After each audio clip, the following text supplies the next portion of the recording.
Assalamualaikum warahmatullahi wabarakatuh. Akhir-akhir ini publik hangat membicarakan seputar seorang TikToker yang memiliki keberanian yang luar biasa. Dia adalah Bima Yudho Saputro.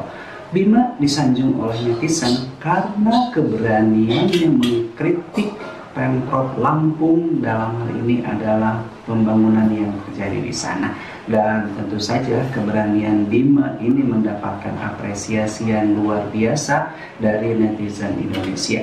Bahkan ketika seorang Bima dilaporkan oleh beberapa oknum kepada pihak kepolisian, netizen Indonesia seolah membelanya mati-matian dan menganggap bahwa itu adalah sesuatu yang tidak benar. Dukungan terhadap seorang Bima Yudho Saputro terus mengalir dan luar biasa, seorang Bima mendapatkan simpati yang hebat dari netizen Indonesia. Namun itu beberapa waktu lalu. Akhir-akhir ini netizen Indonesia justru sedikitnya berbalik terhadap Bima Yudho Saputro. Hal tersebut terkait unggahan yang dilakukan oleh TikTokers yang saat ini tengah menimba ilmu di Australia. Unggahan yang dilakukan pada awal April tersebut mengomentari dan menanggapi seputar pembicaraan dan obrolan yang dilakukan oleh jurnalis Mata Najwa dengan Ganjar Pranowo terkait pembatalan dan sikap seorang Ganjar yang menolak tim Israel datang ke Indonesia, di mana saat itu kita tahu bahwa Ganjar adalah salah satu kepala daerah yang jelas menolak kedatangan timnas Israel di gelaran Piala Dunia usia 20 yang sejatinya akan dilaksanakan di Indonesia. Dalam pertanyaannya, Najwa menyampaikan apakah itu adalah sikap partai dan perintah dari seorang Mega, dalam hal ini adalah Megawati Soekarno Putri. Ya, jelas sekali menanggapi pertanyaan yang disampaikan oleh Najwa Shihab kepada Ganjar Pranowo, Bima Yudho Saputro menyebut kata janda yang apabila dikaitkan dengan pertanyaan yang disampaikan oleh Najwa Shihab yang menyebut nama Mega, yakni Megawati Soekarno Putri, jelas bahwa kata janda yang disampaikan atau diucapkan oleh seorang Bima ditujukan kepada Megawati Soekarno Putri, yakni putri proklamator Insinyur Soekarno dan juga Ketua Umum PDIP Perjuangan. Nah, inilah yang memantik reaksi yang sedikit agak berbeda dibandingkan dengan kritik yang disampaikan Bima kepada Pemprov Lampung. Jelas netizen Indonesia menganggap apa yang disampaikan dan diucapkan oleh seorang Bima itu adalah sesuatu yang tidak pantas, sesuatu yang tidak sopan, yang tidak seharusnya diucapkan oleh seorang Bima Yudho Saputro. Tidak hanya cukup sampai di sini, dalam unggahan lainnya sekitar beberapa hari lalu, tepatnya di Idul Fitri, di momen ini Bima Yudho Saputro mengucapkan selamat Idul Fitri kepada netizen Indonesia. Namun sayang, dalam unggahan tersebut Bima menyebut netizen Indonesia dengan istilah kocok-kocok lain. Ini juga dianggap merendahkan netizen Indonesia. Sekali lagi, kocok-kocok dianggap merendahkan netizen Indonesia. Dua unggahan ini jelas memancing reaksi negatif dari netizen Indonesia yang tadinya mereka bersimpati dan membela seorang Bima Yudho Saputro, pada akhirnya berbalik mengecam TikTokers tersebut. Dan bila kita mencermati apa yang disampaikan dalam unggahan Bima Yudho Saputro, yang pertama saja yang menyebut kata janda, memang bagi kita orang Timur, orang Indonesia, kata tersebut dirasa tidak tepat ditujukan kepada seseorang, walaupun pada kenyataannya jelas statusnya adalah seorang janda. Mungkin Bima lebih elegan ketika menyebutkan nama Megawati secara tidak langsung dengan istilah lain, bukan dengan kata janda. Perempuan, ibu, tokoh, atau apalah itu. Mungkin itu akan jauh lebih sopan dibandingkan dengan menggunakan kata janda.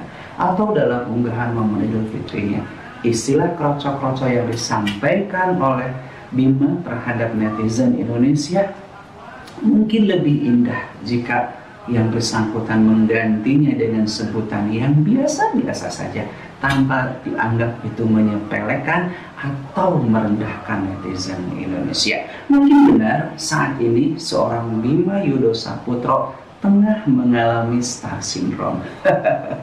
Dari yang tidak siapa-siapa, dari yang bukan siapa-siapa, pada akhirnya publik mengenal seorang Bima Yudho Saputro. Dan popularitas inilah yang ternyata menggelincirkan seorang Bima Saputro yang tidak bisa memanajemen dirinya sendiri, sehingga tergelincir ke dalam hal-hal seperti ini. Sepele memang, hanya penggunaan kata atau bahasa yang tidak tepat. Tapi sekali lagi, kita adalah orang Timur, orang Indonesia yang selalu mengedepankan adab dan sopan santun, etika atau yang sejenisnya. Mungkin kita memang membutuhkan seorang pemuda, seorang generasi muda yang pandai, yang kritis seperti seorang Bima Yudho Saputro. Tapi kita juga membutuhkan generasi yang tidak hanya pintar, generasi yang tidak hanya kritis. Kita juga membutuhkan generasi yang menjunjung tinggi nilai kesopanan, tata krama, dan etika. Generasi muda inilah, pemuda-pemuda seperti inilah yang tentunya akan menjadi teladan bagi siapapun. Tidak hanya sekedar kritis, tidak hanya sekedar memiliki keberanian, tapi juga semua itu dibungkus dengan etika dan sopan santun yang jelas. Betul, memang tidak ada salahnya, tidak ada yang melarang kita untuk mengkritisi siapapun. Kita tidak dilarang untuk menyampaikan pendapat dimanapun, kapanpun, kepada siapapun. Tapi sekali lagi, etika dan sopan santun jelas harus digunakan. Bagi seorang Bima Yudho Saputro, mungkin hal tersebut tidak penting. Terlebih dia saat ini tengah menimba ilmu di Australia. Etika, sopan santun yang sejenisnya entah diajarkan atau tidak, tapi setidaknya adat budaya dari leluhurnya Indonesia jelas itu harus tetap dijunjung tinggi. Ya, saya terkesan sekali dengan kalimat yang disampaikan entah siapa, saya lupa. Ada yang mengatakan jangan mencari sorot lampu di tengah panggung, karena itu akan membuat dirimu silau. Mulailah dari tepian. Mungkin ini salah satu yang seharusnya dipahami dan dicermati oleh seorang Bima Yudho Saputro. Dalam artian, ketika popularitas itu datang secara tiba-tiba dan kita tidak siap menerimanya, kita tidak siap menempatkannya. Seperti inilah yang terjadi. Lain halnya dengan kita secara perlahan dikenal oleh publik, kemudian melalui sesuatu yang anggaplah itu proses yang cukup, kemudian juga melalui jalur yang prestasi misalkan, mungkin itu orang jauh lebih apresiasi dan lebih tinggi lagi, dan Bima mungkin juga tidak akan mengalami star syndrome seperti sekarang, karena terkesan dari beberapa unggahannya seorang Bima Yudho Saputro memang seringkali menggunakan kata-kata kasar, seringkali menggunakan kalimat-kalimat yang seharusnya tidak disampaikan di hadapan atau ditujukan kepada netizen Indonesia. Mungkin benar juga sih ada pembelaan yang mengatakan lebih baik arogan, lebih baik kasar daripada korupsi. Tapi kita juga mendapatkan seseorang yang sopan, seseorang yang tidak arogan, yang tidak korupsi kalau bisa. Untuk Bima Yudho Saputro, ke depan mungkin Anda bisa lebih cermat lagi memilih kata. Ke depan Anda bisa lebih bijak lagi memilih kalimat. Jangan sampai apa yang ingin Anda sampaikan dibungkus dengan sesuatu yang tidak bisa diterima oleh masyarakat Indonesia, yang tidak bisa dipahami oleh masyarakat Indonesia sebagai sesuatu yang ibaratnya sopan, sesuatu yang memiliki kesantunan, adab dan etika yang harus dijunjung tinggi.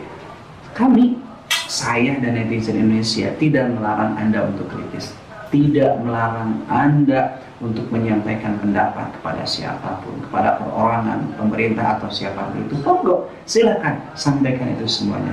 Karena kami memang membutuhkan generasi seperti itu. Tapi ingat sekali lagi, etika adab dan sopan santun hendaklah dipakai, hendaklah dipergunakan dengan baik. Karena itu adalah ciri kita, ciri warga negara Indonesia yang menjunjung adab di luar. Saya Dimas, terima kasih dan assalamualaikum warahmatullahi wabarakatuh.